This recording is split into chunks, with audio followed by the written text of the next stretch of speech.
ఇంకా బీచ్కి వెళ్ళేసరికి 6 అయిపోయింది. ఇంకా అక్కడ ఎక్కువసేపు టైం స్పెండ్ చేయలేకపోయాము. ఈసారి వచ్చినప్పుడైనా కానీ టైం చూసుకొని వద్దామని చెప్పేసి అనుకున్నాము. కానీ బీచ్కి వచ్చినప్పుడు ఎలా అయినా ఎర్లీ మార్నింగ్ రావాలి, అలానే ఈవినింగ్ వరకు ఉండి ఎంజాయ్ చేసి వెళ్ళాలి. కానీ మాకు టైం కుదరలేదు. ఈసారి వచ్చినప్పుడు అలా ఉందామని చెప్పేసి ఉన్న కాసేపు కూడా పిల్లలు ఎంజాయ్ చేస్తూ ఉన్నారు. ఇక మా పిల్లలైతే వాటర్లో ఆడుకుంటామని చెప్పేసి అన్నారు, కానీ టైం లేదు కదా అని చెప్పేసి కాసేపు అయితే ఫొటోస్ అయితే బాగా దిగాము. కానీ ఈ ఫస్ట్ వచ్చిన ప్లేస్ కంటే ఇంకా మేము ఇక్కడ కార్ పార్కింగ్ లేదని చెప్పేసి జస్ట్ అలా చూసి వెళ్ళిపోయాము. కొంచెం ముందుగా ఉంటే ఇదైతే రోడ్డు పక్కనే ఉంది బీచ్.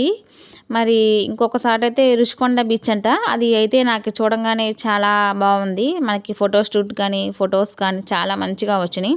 ఇక్కడైతే ఇక నేను ఫొటోస్ అయితే తీస్తున్నాను.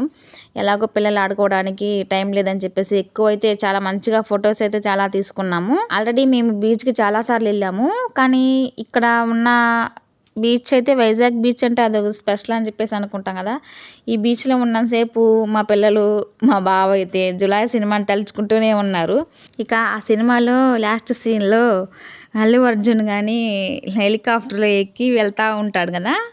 ఇంకా అప్పుడు పెద్ద పెద్ద బిల్డింగ్లు కనిపిస్తుంటే ఇక్కడ ఈ బిల్డింగ్లోనే షూట్ జరిగింది, ఈ బిల్డింగ్లోనే అల్లు అర్జున్ కార్లో ఫైట్ చేసుకుంటూ వెళ్ళని చెప్పి నేను ఇక పిల్లలు మా బావ అయితే జోకులు వేసుకుంటూ వెళ్ళాము. ఇంకా బీచ్ దగ్గరికి వచ్చేసరికి అమ్మ లైట్ హౌస్ ఏదమ్మా అని మా పిల్లలు. ఇక్కడ లైట్ హౌస్ ఉన్న ప్లేస్ ఇది కాదేమో, మేమైతే ఫస్ట్ టైం కదా వచ్చింది.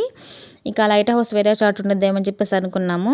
ఇంకా నెక్స్ట్ అయితే మేము కొన్ని ఫొటోస్ అయితే దిగేసేసి ఇంకా మళ్ళీ రిటర్న్ అయితే అన్నవరం స్టార్ట్ అయ్యాము. ఇంకొంచెం ఎర్లీగా వెళ్తే బాగుండేది. ఇక నెక్స్ట్ అయితే ఇక కొంచెం ముందుకెళ్తే చక్కగా బీచ్ దగ్గరే రాళ్ళు అలా కూర్చుంటా కూడా మంచిగా ఉన్నాయి. ఇంకా కొంచెం ముందుకెళ్ళి మేము ఇంకా పిల్లలతో కొన్ని ఫొటోస్ అయితే దిగేసాము. ఫొటోస్ కి అయితే చాలా మంచిగా ప్లేస్ అండి, భలే వచ్చినాయి ఫోటోలు అయితే, చాలా బాగా వచ్చినాయి. మేము బీచ్కి ఎప్పుడు వెళ్ళినా కానీ మధ్యాహ్నం పూట వెళ్ళి ఈవినింగ్ కల్లా వచ్చేస్తాము. మేము ఇక్కడ సర్ప్రైజ్గా ఈవినింగ్ పూట వచ్చాం కదా. ఇలా కూడా చాలా బాగుంది. అందులో వైజాగ్ బీచ్ కదా, ఆ మాత్రం ఉండకపోతే ఎలా చెప్పండి. ఇక మేము ఎప్పుడు బీచ్కి వెళ్ళినా కానీ మేము చీరాల బీచ్కి వెళ్ళాము. అందులో మా అక్క వాళ్ళ ఇంటికి వెళ్ళినప్పుడే బీచ్కి వెళ్తూ ఉంటాము.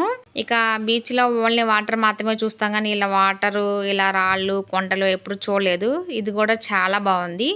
ఈసారి వచ్చినప్పుడు ఎక్కువ టైం స్పెండ్ చేద్దామని చెప్పేసి అనుకున్నాము. ఇక అన్నవరం వెళ్ళాలి కదా, లేట్ అవుతుంది. ఫైనల్గా అయితే అన్నవరం అయితే రీచ్ అయిపోయామండి. ఇక మేము అన్నవరం వెళ్ళేసరికి అయితే 10:30 అలా అయింది. చాలా లేట్ అయింది కదా, రూమ్స్ ఉంటాయో లేవా అని చెప్పేసి కొంచెం ఆలోచించాము. కానీ ఎవ్రీ ఇయర్ రావడం వల్ల మాకు రూమ్స్ అనేవి చాలా ఈజీగా దొరికినాయండి. వీడియో నచ్చితే లైక్ చేయండి. Continue the Annavaram Satyanarayana Puja video.